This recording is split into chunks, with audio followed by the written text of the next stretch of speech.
నమస్తే, నా పేరు శ్రీనివాస్. జీ న్యూస్కి స్వాగతం. ముందుగా ముఖ్యాంశాలు చూద్దాం.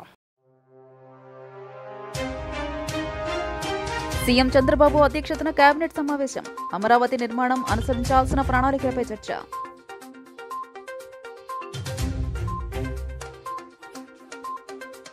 జనసేన కేంద్ర కార్యాలయంలో ప్రజల నుండి అర్జీలు స్వీకరించిన డిప్యూటీ సీఎం పవన్ కళ్యాణ్. సమస్యలకు సరైన పరిష్కారం చూపాలని అధికారులకు ఆదేశం.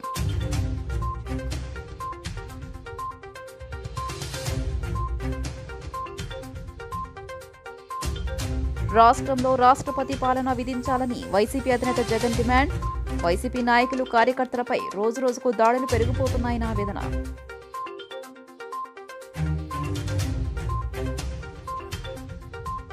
రాష్ట్ర వ్యాప్తంగా విస్తారంగా వర్షాలు. జలమయమైన లోతట్టు ప్రాంతాలు, ఇబ్బందులు పడుతున్న వాహనదారులు. సీఎం చంద్రబాబు అధ్యక్షతన రాష్ట్ర కేబినెట్ మీటింగ్ కొనసాగుతుంది. ఈ సమావేశంలో పలు కీలక అంశాలపై మంత్రులతో సీఎం చర్చిస్తున్నట్లు తెలుస్తుంది. అమరావతి నిర్మాణంపై అనుసరించాల్సిన ప్రణాళిక, సాగునీటి ప్రాజెక్టులు, సిబ్బంది బదిలీలపై చర్చ కొనసాగుతున్నట్లు సమాచారం. మంగళగిరిలోని జనసేన పార్టీ కేంద్ర కార్యాలయానికి నిత్యం అర్జీలతో రాష్ట్రం నలుమూలల నుంచి ప్రజలు తండోపతండాలుగా తరలివస్తున్నారు. మంగళవారం సాయంత్రం డిప్యూటీ సీఎం పవన్ కళ్యాణ్ కార్యాలయం వద్ద ఉన్న అర్జీదారుల నుంచి నేరుగా వినతులు స్వీకరించారు. వారు తెలిపిన సమస్యలు ఆశాంతం విన్నారు. ఈ క్రమంలో మదనపల్లికు చెందిన ఎంఆర్ లహరి అనే విద్యార్థిని ఉన్నత విద్యకు అమెరికా వెళ్లేందుకు కన్సల్టెన్సీని సంప్రదించింది.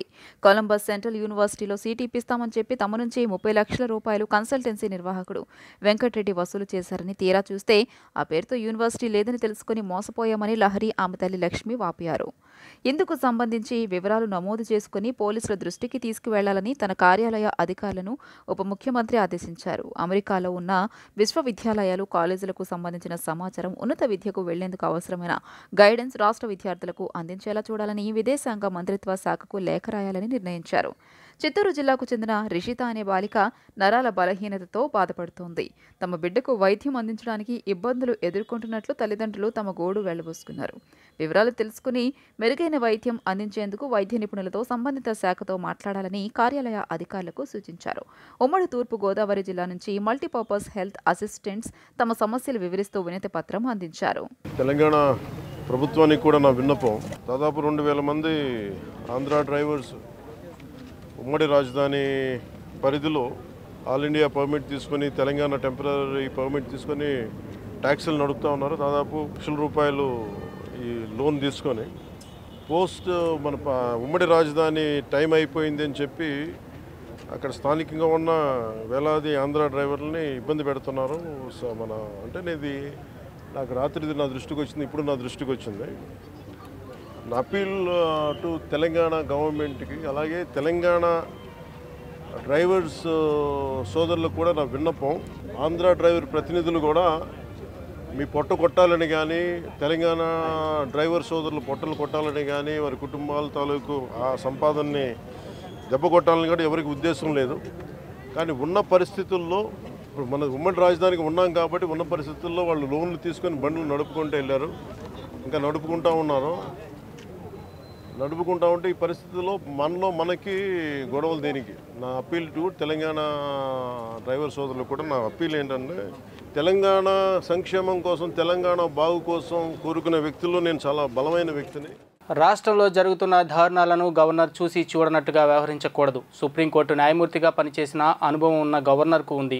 రాష్ట్రంలో రాష్ట్రపతి పాలన విధించాలి అని మాజీ ముఖ్యమంత్రి జగన్ గవర్నర్ జస్టిస్ అబ్దుల్ నజీర్ను కోరారు. ఎన్టీఆర్ జిల్లా పెనుగంచిప్రోలు మండలం నవాబ్పేటకు చెందిన వైసీపీ నాయకుడు శ్రీనివాస్, మరో 2 కార్యకర్తలు ప్రత్యర్థుల దాడిలో గాయపడి విజయవాడలో చికిత్స పొందుతున్నారు. ఈ సందర్భంగా ఆయన మాట్లాడుతూ, ఆధిపత్యం చాటడం కోసం దారుణంగా మా పార్టీ నేతలపై తెదేపా నాయకులు దాడులు చేస్తున్నారు. వారి దాడులకు ఎవరూ భయపడరు. రానున్న రోజుల్లో చంద్రబాబు ప్రభుత్వాన్ని ప్రజలు బంగాళాఖాతంలో కలిపేస్తారు. ఇప్పటికే చంద్రబాబు ప్రభుత్వంపై వ్యతిరేకత చాలా వేగంగా పెరుగుతోంది అని అన్నారు. ప్రభుత్వ పాలనపై దృష్టి సారించకుండా సీఎం ఏం చేస్తున్నారని ప్రశ్నించారు. వైకాపా ప్రభుత్వం అధికారంలో ఉన్నప్పుడు రైతు భరోసా, అమ్మఒడి, మహిళలకు 0 వడ్డీ, మత్స్యకార భరోసా ఇవన్నీ అందేవి. ఇప్పుడు ఎందుకు అందడం లేదని ప్రజలు అడుగుతున్నారు. వీటిని పట్టించుకోకుండా కక్ష సాధింపులు తీర్చుకోండని ఆ పార్టీ నేతలకు గ్రీన్ సిగ్నల్ ఇస్తున్నారు. ఈ తప్పుడు సాంప్రదాయాలను ఆపండి, లేకుంటే రానున్న రోజుల్లో మరింత తీవ్రమవుతాయి. వాటిని ఆపడం ఎవరి తరమూ కాదు. రాష్ట్రంలో లా అండ్ ఆర్డర్ గాడి తప్పింది. కేవలం వైకాపా నేతలు, కార్యకర్తలపైనే కాకుండా పిల్లలు మహిళలపై కూడా అఘాయిత్యాలు పెరిగిపోయాయి. నంద్యాలలో చిన్నారి హత్యకు గురైంది. శుక్రవారం అక్కడికి వెళ్లి బాధితులను పరామర్శిస్తాం. రాష్ట్రంలో జరిగిన దాడులపై సుప్రీంకోర్టుకు వెళ్తామని జగన్ అన్నారు. మాజీ మంత్రులు అంబటి రాంబాబు, మేరుగ నాగార్జున, వెల్లంపల్లి శ్రీనివాస్, మాజీ ఎమ్మెల్యేలు సామినేని ఉదయభాను, మల్లాది విష్ణు ఆయన వెంట ఉన్నారు. ఒక పథకం ప్రకారం అక్కడ కర్రలతో అతి దారుణంగా దాదాపుగా 20 మంది కలిసి కర్రలతో అతి పాశవికంగా కొడుతూ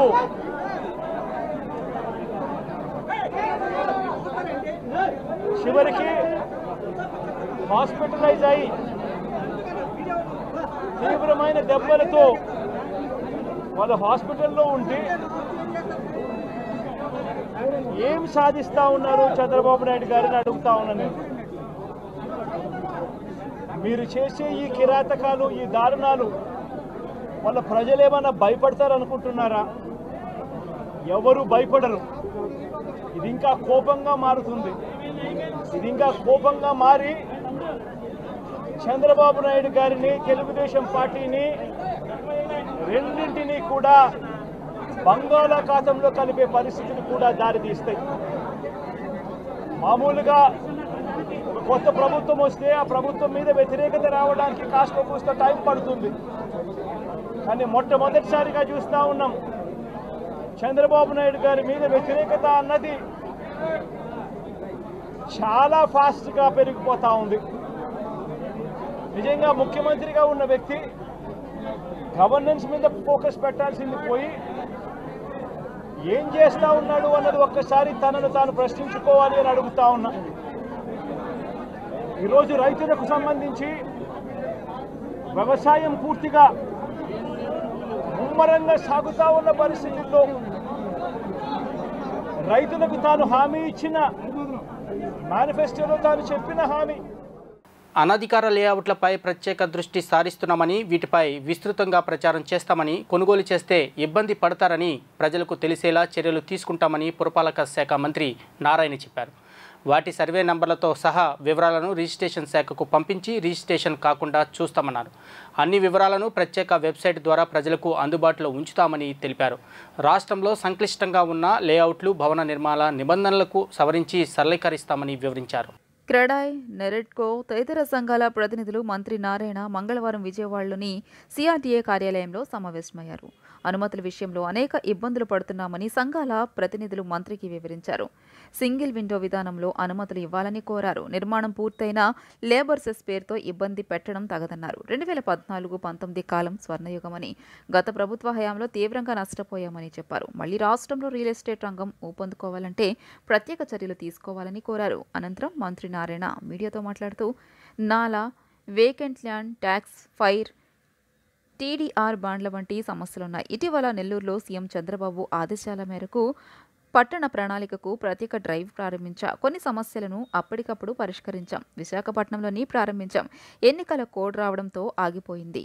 రోజు ఒక పురపాలికలో నేనే డ్రైవ్లో పాల్గొంటా. దీనివల్ల నాకు ప్రజల సమస్యలు తెలుస్తాయి. ఈరోజు విజయవాడలో బిల్డర్ల సమావేశంలో పలు అంశాలు తెలుసుకున్నాం. ఇతర రాష్ట్రాల్లో టౌన్జింగ్ ఎలా ఉంది, పట్టణాభివృద్ధి సంస్థలు ఎలా పనిచేస్తున్నాయి తెలుసుకునేందుకు ప్రత్యేక బృందాలను ఏర్పాటు చేశాం. 10 రాష్ట్రాల్లో పరిశీలించి విధి విధానాలను రూపొందిస్తాం. 3 నెలల్లో అన్ని సేవలను సులభతరం చేస్తాం. వ్యవస్థను గాడిలో పెడతాం. నిబంధనల ప్రకారమే నిర్మాణాలు ఉండాలి అని చెప్పారు. 100 అన్నా క్యాంటీన్స్ ఇమీడియట్గా ఆగస్టు 15 స్టార్ట్ చేస్తారు. అది సీఎం గారి చేతుల మీద యాక్చువల్గా స్టార్ట్ చేయబడుతుంది. ఎక్కడైనా ఇంకా డిసైడ్ చేయాలా, చేయంగానే టీవీలో వాళ్ళకి మీకే చెప్తాం. ఓకే, కలెక్టర్స్కి ఇన్స్ట్రక్షన్ ఇచ్చారు. కలెక్టర్స్, సిఆర్డీఏ కమిషనర్ గారు, టిట్కో వాళ్ళు ముగ్గురు కోఆర్డినేట్ చేసుకొని దాన్ని ముందుకు తీసుకుపోవడం జరుగుతుంది. ఎటువంటి సిఆర్డీఏ దాంట్లో 29 గ్రామాల్లో ఎవరైతే రైతు కూలీలు ఇళ్ళు లేని ఉండారో వాళ్ళందరికీ సిఆర్డీఏలోనే టిట్కో ఇళ్ళు ఇంకా 5,000 కాదు 10,000 ఉన్న ఆల్రెడీ ఐడెంటిఫై చేసాం. అప్పుడే వాళ్ళందరికీ ఇవ్వటం జరుగుతుంది.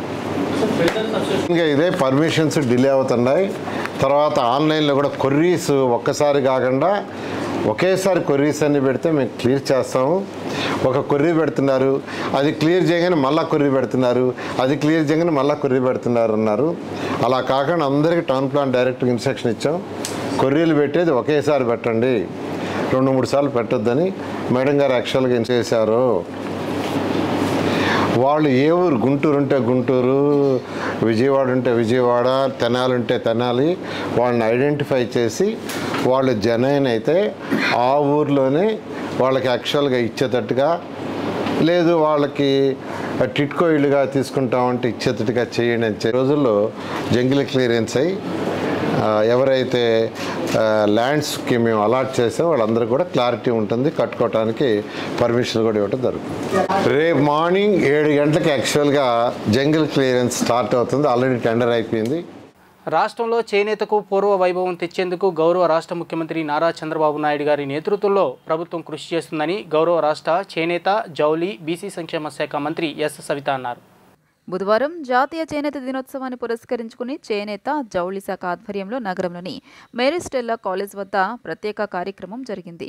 ఈ సందర్భంగా రాష్ట్ర చేనేత, జౌళి, బీసీ సంక్షేమ శాఖ మంత్రి ఎస్ సవిత, విజయవాడ తూర్పు శాసనసభ్యులు గద్దె రామ్మోహన్, రాష్ట్ర చేనేత, జౌళి శాఖ ముఖ్య కార్యదర్శి K Sunitha, commissioner G Rekhavani, archaeology museums commissioner G Vanimohan తదితరులు చేనేత వాగ్దాన్ను ప్రారంభించారు. చేనేత వస్త్రాలు ధరిద్దాం, చేనేత కళను ప్రోత్సహిద్దామంటూ పిలుపునిచ్చారు. ఈ సందర్భంగా మంత్రి ఎస్ సవిత మాట్లాడుతూ జాతీయ చేనేత దినోత్సవం సందర్భంగా చేనేత కార్మికుల కుటుంబ సభ్యులందరికీ జాతీయ చేనేత దినోత్సవ శుభాకాంక్షలు తెలియజేస్తున్నట్లు తెలిపారు. పోగును వస్త్రంగా తయారు చేసి మనిషి మానాన్ని కాపాడుతున్న చేనేత కార్మికులకు ధన్యవాదాలు తెలియజేస్తున్నట్లు పేర్కొన్నారు. కూటమి ప్రభుత్వ హయాం చేనేతకు స్వర్ణయుగమని, నేత కార్మికులకు రాజయోగమన్నారు. చేనేత కార్మికుల కష్టాలపై గౌరవ ముఖ్యమంత్రికి పూర్తి అవగాహన ఉందని, వారిని అన్ని విధాలా ఆదుకునేందుకు ప్రభుత్వం కృషి చేస్తోందన్నారు. రాష్ట్ర విభజన అనంతరం ఆయన నేతన్నలకు పూర్తి ఆసరాగా నిలిచారన్నారు.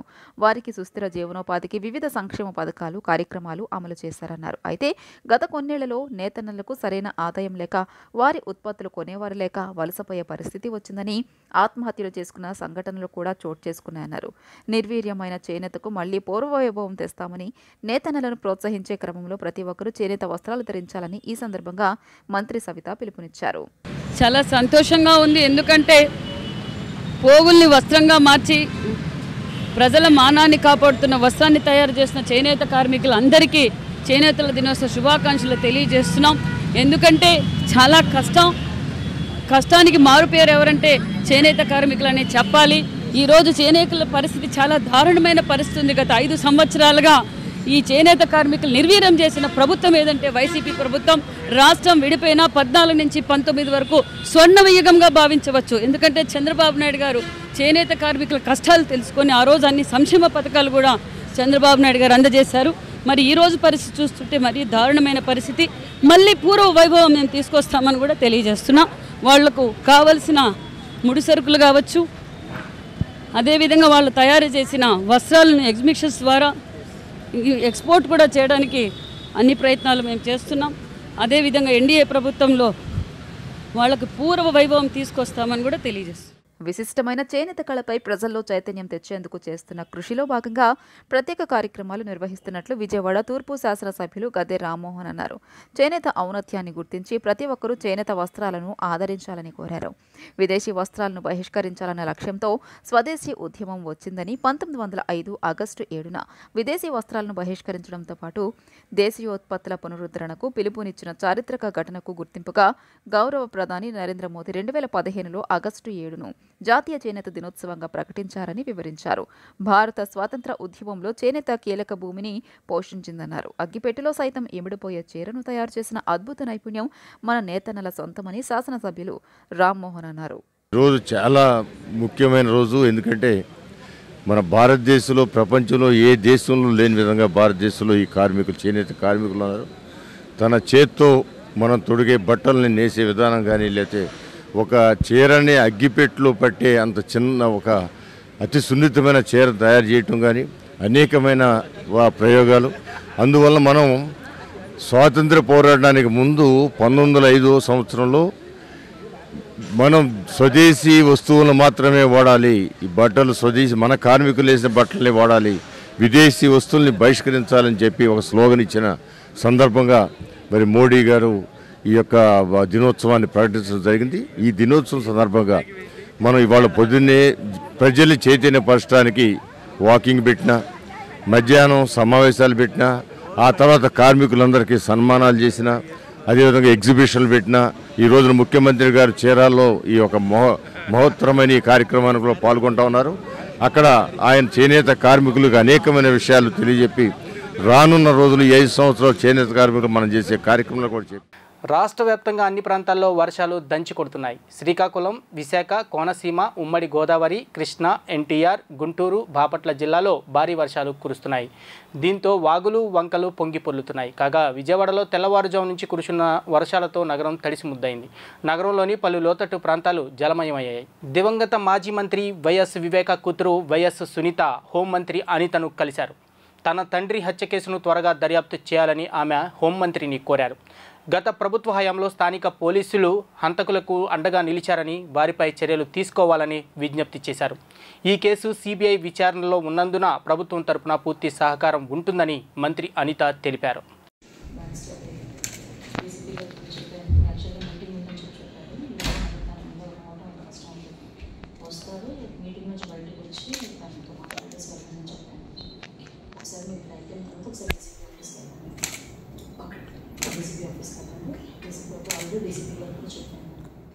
కూటమి ప్రభుత్వానికి ఉద్యోగుల మధ్య దూరం పెంచేందుకు ప్రభుత్వం మాజీ సలహాదారుడు చంద్రశేఖర్ రెడ్డి చేస్తున్న కుట్రలను తిప్పి కొడతామని ఏపీ ఎన్జీఓ రాష్ట్ర అధ్యక్షుడు కేవీ శివారెడ్డి అన్నారు. ఆయన చేసిన వ్యాఖ్యలను తక్షణమే ఉపసంహరించుకోవాలని డిమాండ్ చేశారు.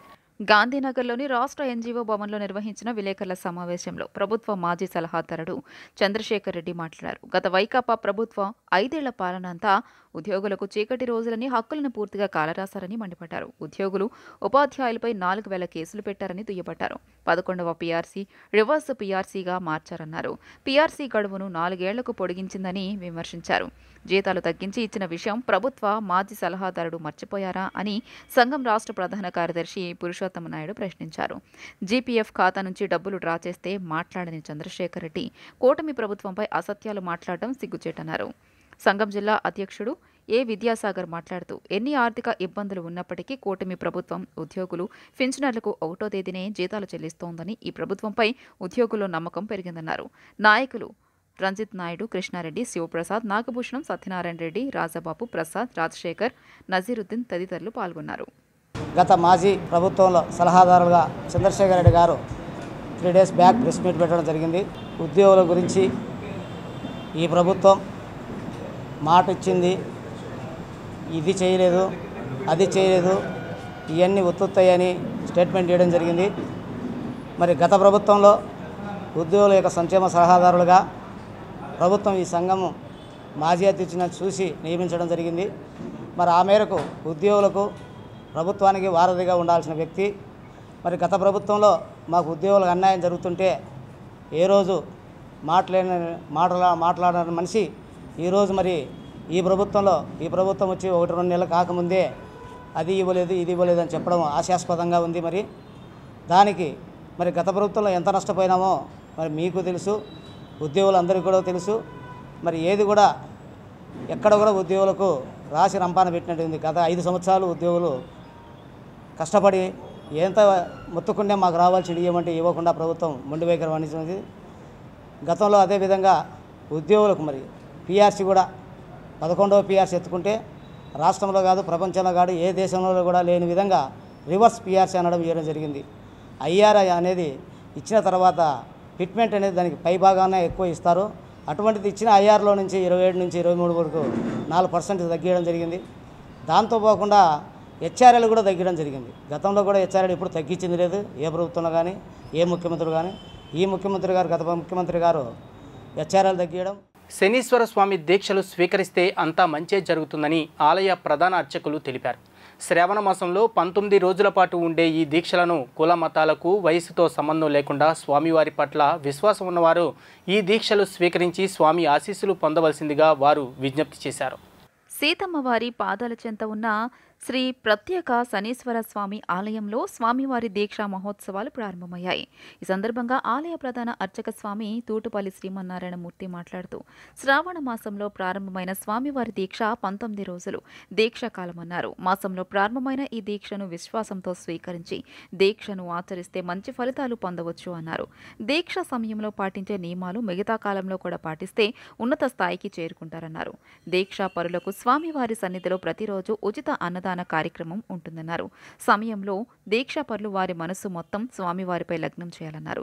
స్వామివారి దీక్షను స్వీకరించిన వారు మంచి ఫలితాలు పొందినట్లు అనేక సాక్ష్యాలు ఉన్నాయన్నారు. ఉదయం విఘ్నేశ్వర పూజతో దీక్షా కార్యక్రమం ప్రారంభమైందన్నారు. ఇందులో భాగంగా ఈ నెల 17వ తేదీన శని త్రయోదశి సందర్భంగా స్వామివారికి ప్రత్యేక అభిషేకాలు నిర్వహిస్తున్నట్లు ఆయన వివరించారు. 19వ తేదీన కన్నుల పండుగ స్వామివారి కళ్యాణం, 21వ తేదీన స్వామివారి రథోత్సవం తదితర కార్యక్రమాలను నిర్వహిస్తున్నట్లు శ్రీమన్నారాయణమూర్తి తెలియజేశారు. సీతమ్మవారి పాదాలకు వేయించేసిన ప్రత్యేక శనీశ్వర స్వామివారి దేవస్థానంలో ఈ రోజు నుంచి 19 రోజుల పాటు శనీశ్వర స్వామివారి దీక్షలు ప్రారంభమైనాయి. 25వ తారీఖు పూర్ణాహుతి జరుగుతుంది. అంతేకాదు 19వ తారీఖు స్వామివారి కళ్యాణోత్సవం, 20వ తారీఖు రథోత్సవం జరుగుతాయి. కావున భక్తులందరూ కూడా విద్యా, వివాహ, వ్యాపార, వ్యవసాయం ఎందు అనుకూలత లేనటువంటి వారు ఈ దీక్షని మాలని స్వీకరించి పూజిస్తే స్వామి యొక్క అనుగ్రహం కలుగుతుంది. అంతేకాదు 17వ తారీఖు శని త్రయోదశి, ఆ రోజు భక్తులందరూ కూడా స్వామివారికి వేకువజాము నుంచే తైలాభిషేకాలు జరుగుతాయి. శని త్రయోదశి పర్వదినం రోజు కూడా భక్తులందరూ స్వామివారిని దర్శించి పాత్రలు కావాల్సిందిగా కోరుచున్నాం. ఈ దీక్షను ఆచరించాలి, మాల ధరించాలి అనుకునేటువంటి భక్తులు దేవస్థానం కౌంటర్ నుండి సంప్రదించవచ్చు. ఒకవేళ దీక్ష ఆచరించడానికి అవకాశం లేనటువంటి వారికి దీక్షా హోమాలు జరుగుతున్నాయి. ఈ దీక్షా హోమంలో మీ యొక్క గోత్రనామాలు తెలియజేసిన ఎడల మీ గోత్రనామంతో 19 రోజులు కూడా దీక్షా హోమం జరగబడుతుంది. ఒకరోజు మీరు స్వయంగా పాల్గొనవచ్చు. కావున భక్తులందరూ కూడా స్వామివారిని దర్శించి స్వామివారికి పాత్రలు కావాల్సిందిగా కోరుచున్నాం. ఆసుపత్రిలో ఉన్న వారిని పరామర్శించేందుకు వచ్చిన జగన్ పథకాల గురించి మాట్లాడుతున్నారని మాజీ మంత్రి దేవినేని ఉమామహేశ్వరరావు ఆరోపించారు. మంగళవారం గొల్లపూడిలోని కార్యాలయంలో ఆయన మాట్లాడుతూ 2019లో అధికారంలోకి వచ్చిన జగన్ అప్పటి నుంచి ఏ పథకాలు అమలు చేశారో చెప్పాలన్నారు. జగన్ మానసిక స్థితి సరిగా లేదని, ముఖ్యమంత్రి సీటు తనదే అంటూ కోర్టుకు వెళ్లే పరిస్థితి ఉందని ఎద్దేవా చేశారు. గతంలో చంద్రబాబు పల్నాడుకు వెళ్తుంటే ఆయన ఇంటి గేటుకు తాళ్లు కట్టారని, అలాంటి జగన్ ఇప్పుడు నీతులు చెబుతున్నారన్నారు. వైకాపాకు 11 సీట్లు వచ్చినా పరివర్తన లేదన్నారు. దళితుల పథకాలు రద్దు చేశారని, చంద్రబాబుపై అక్రమ కేసులు పెట్టి వేధించారని ఆగ్రహించారు. కూటమి ప్రభుత్వం ఇచ్చిన హామీలన్నీ అమలు చేస్తామని పేర్కొన్నారు. శాంతి భద్రతలను కాపాడటంలో కూటమి ప్రభుత్వం రాజీ పడబోదని సీఎం చంద్రబాబు కలెక్టర్ల సమావేశంలో స్పష్టంగా చెప్పారన్నారు. పుస్తకావిష్కరణలో పాల్గొన్నారు. 100 రోజుల్లో నీ 125 తప్పులను కూడా ఛార్జ్షీట్ విడుదల చేసింది తెలుగుదేశం పార్టీ. ఆ రోజు 2-3 నెలలు తిరగకుండానే మాజీ స్పీకర్ కోడెల శివప్రసాద్ గారిని పట్టణ పెట్టుకున్నావు. పల్నాడు వెళ్తానంటే చంద్రబాబు నాయుడు గారు ప్రధాన ప్రతిపక్ష నాయకుడు, ఆ ఇంటి గేటుకి తలుపులు కట్టావు, తాళ్ళు కట్టావు. ఇంటి గేటుకి దారునాయకు మేము అందరం కూడా అక్కడే ఉన్నాం. ఆ రోజు ఇంటి గేటుకి తలుపులు కట్టావు. ప్రధాన ప్రతిపక్ష నాయకుడిని పల్నాడు వెళ్ళనివ్వకుండా. నువ్వా శ్రీరంగనీతులు చెప్పేది, నువ్వా బంగాళాఖాతం గురించి మాట్లాడేది? బుద్ధి ఉండాలి. 151 సీట్లు ఇచ్చారు, మధ్యలో 5 తీసేశారు. 11 సీట్లు వచ్చినా కూడా నీలో పశ్చాత్తాపం కానీ పరివర్తన కానీ నీ మాటల్లో ఎక్కడా కూడా కనపట్లా. బంగాళాఖాతంలో కలుపుతావా? బుద్ధి జ్ఞానం ఉందా? నిన్ను ప్రజలు కలిపేశారు. ఆల్రెడీ నీ పార్టీని భూస్థాపితం చేశారు. అయినా తెలుసుకోకుండా నువ్వు ఎదురుదాడి చేస్తావా? బంగాళాఖాతంలో కలుపుతాం. శాంతి పద్ధతులు ఉన్నాయా? పోలీస్ యంత్రాంగం ఉందా? నేను శుక్రవారం అక్కడికి వెళ్తాను, కాస్త కోస్తో చూడాలని గవర్నర్ గారికి శుద్ధులు చెప్తా ఉన్నాడు. రాష్ట్రపతికి పాలన కావాలి. బుద్ధి ఉందాయా? ప్రభుత్వం వచ్చి పట్టుమని 2 నెలలు ప్రమాణ స్వీకారం చేసి 2 నెలలు కాల. మధుమేహ వ్యాధిగ్రస్తులలో అధిక శాతం రక్తనాళాల సమస్య ఏర్పడుతుందని, దానిని అశ్రద్ధ చేస్తే ప్రాణాంతకంగా మారుతుందని డాక్టర్ గుత్తికొండ శ్రీహర్ష తెలిపారు. ఎక్కువగా షుగర్ ఉన్నవారు వ్యక్తులలో ఇన్ఫెక్షన్ కారణంగా పూర్తిగా ఆ భాగం మొత్తం కోల్పోయే అవకాశం ఉందని అన్నారు.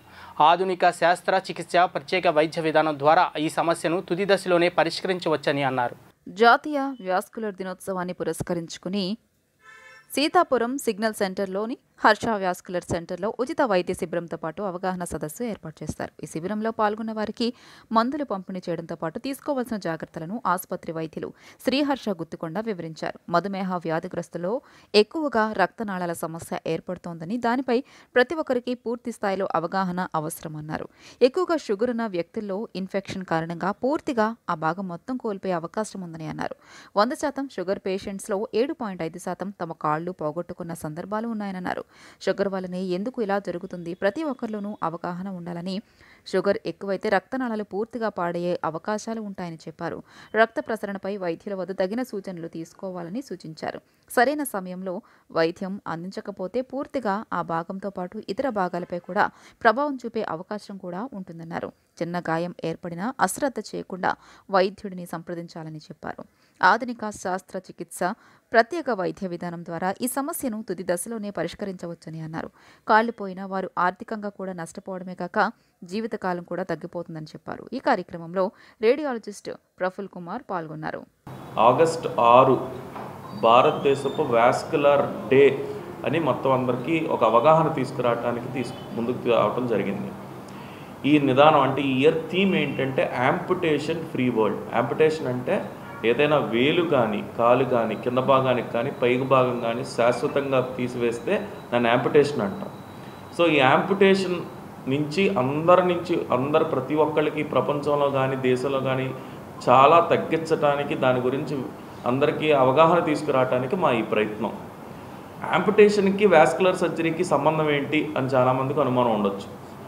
జనరల్గా యాంపుటేషన్కి 100 మందిలో 40% మందికి ఇన్ఫెక్షన్స్ వల్ల, డయాబెటీస్ వల్ల కాళ్ళిపోవటం జరుగుతాయి. అంటే చిన్న పుండుతో మొదలుపెట్టి అది పైకి పాకుతా ఒక వేలు, గోరు, దాని తర్వాత కాలు వరకు పోయే ప్రమాదం దాకా వెళ్తుంది.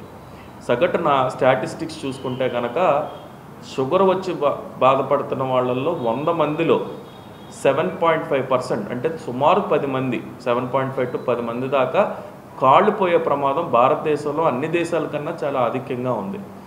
ఇతర కారణాలు ట్రామా అంటే యాక్సిడెంట్ల వల్ల కానివ్వండి, లేకపోతే ఏదన్నా క్యాన్సర్ గడ్డల వల్ల కానివ్వండి, లేదా మేజర్ యాంపుటేషన్స్ లేకపోతే ఇన్ఫెక్షన్స్ వల్ల కానివ్వండి చాలా ఉన్నప్పటికీ ఎక్కువ శాతం షుగర్ వల్ల దీనికి సంభవించడం జరుగుతుంది. ఆంధ్రప్రదేశ్లో వైఎస్ఆర్సీపీ ఓటమి పాలయ్యింది. ఇక నగరం నుంచి ప్రాతినిధ్యం వహించిన మాజీ మంత్రి రోజా ఫలితాల తర్వాత ఎక్కడా కనిపించడం లేదనే చర్చ సాగుతుంది.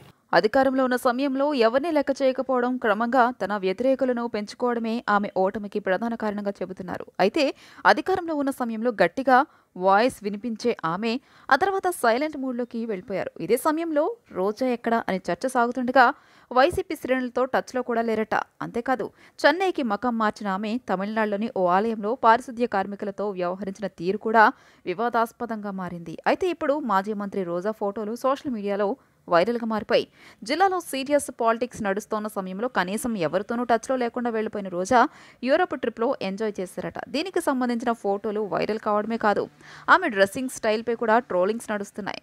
ప్యారిస్ ట్రిప్కు వెళ్లడాన్ని తప్పుపట్టడం లేదు, కానీ కష్ట సమయంలో మాకు అండగా ఉండరా అని నిలదీస్తున్నారు. కానీ రోజా విదేశీ పర్యటనకు సంబంధించిన ఫోటోలను షేర్ చేస్తూ ఆడేసుకుంటున్నారు నెటిజన్లు.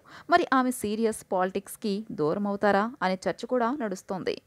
కట్టు బొట్టు ఒక చీర బొట్టు పెట్టుకోకుండా మగాడిలాగా చుడిదారు వేసుకొని వెళ్ళే నువ్వు కూడా సాంప్రదాయాల గురించి మాట్లాడుతుంటే మహిళలు సిగ్గులో తలచుకునే పరిస్థితి వచ్చింది. నేను ఈ రోజు వరకు రాజకీయాల్లో మేకప్ వేసుకొని ఎక్కడికి వెళ్ళింది లేదు.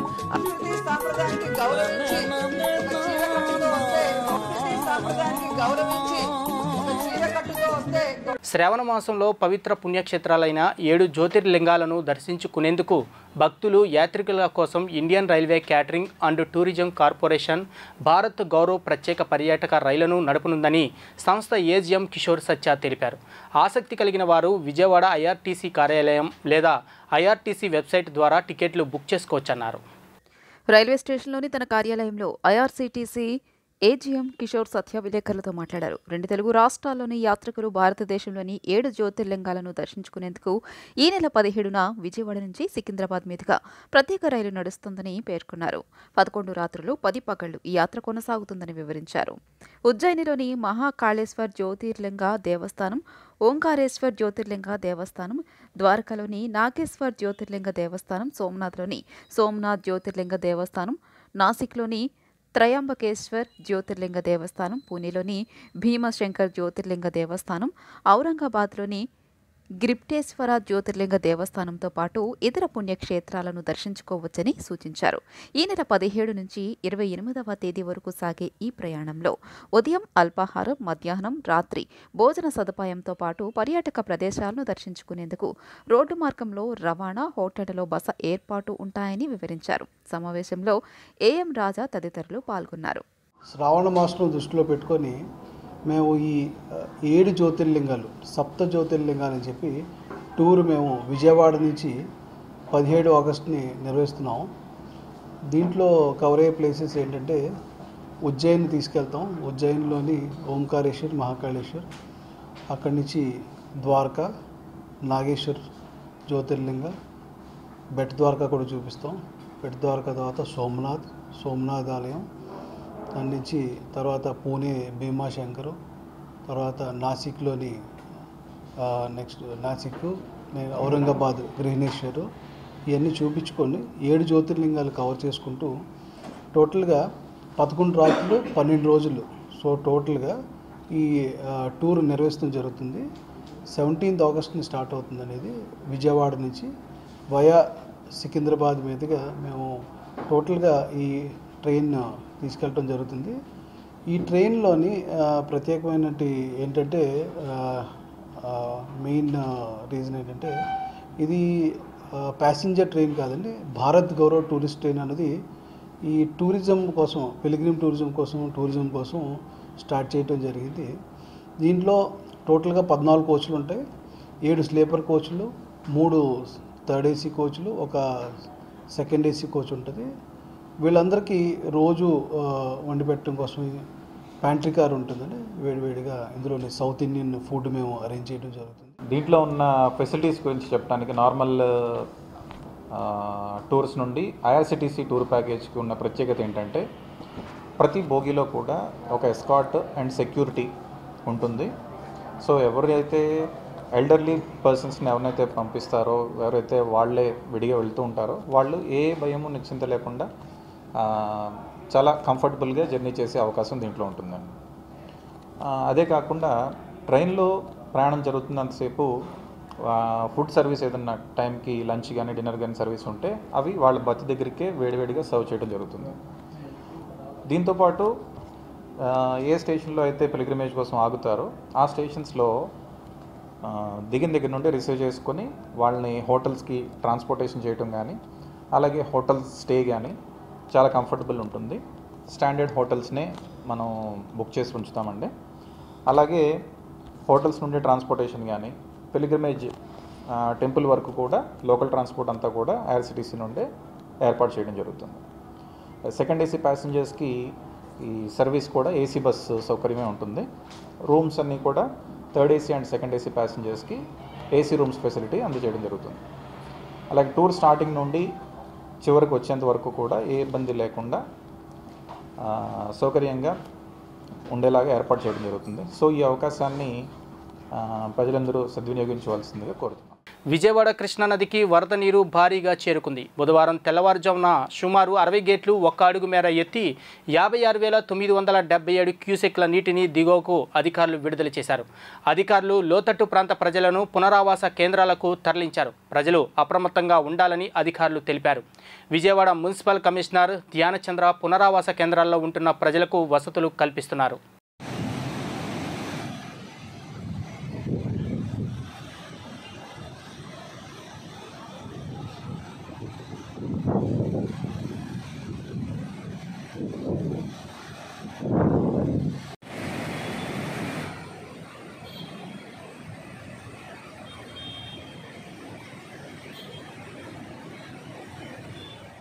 జీ న్యూస్ ముగించే ముందు ముఖ్యాంశాలు మరోసారి చూద్దాం. సీఎం చంద్రబాబు అధ్యక్షతన కేబినెట్ సమావేశం. అమరావతి నిర్మాణం అనుసరించాల్సిన ప్రణాళికలపై చర్చ.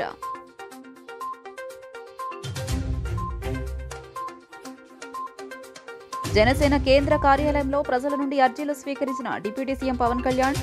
సమస్యలకు సరైన పరిష్కారం చూపాలని అధికారులకు ఆదేశం.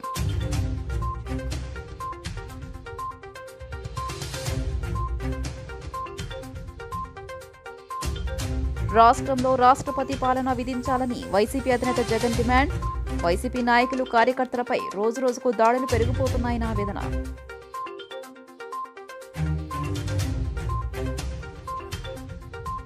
రాష్ట్ర వ్యాప్తంగా విస్తారంగా వర్షాలు. జలమయమైన లోతట్టు ప్రాంతాలు, ఇబ్బందులు పడుతున్న వాహనదారులు. జీ న్యూస్ ఇంతటితో సమాప్తం. తిరిగి ప్రసారమయ్యే కార్యక్రమంలో మళ్ళీ కలుద్దాం. అంతవరకు సెలవు. నమస్కారం.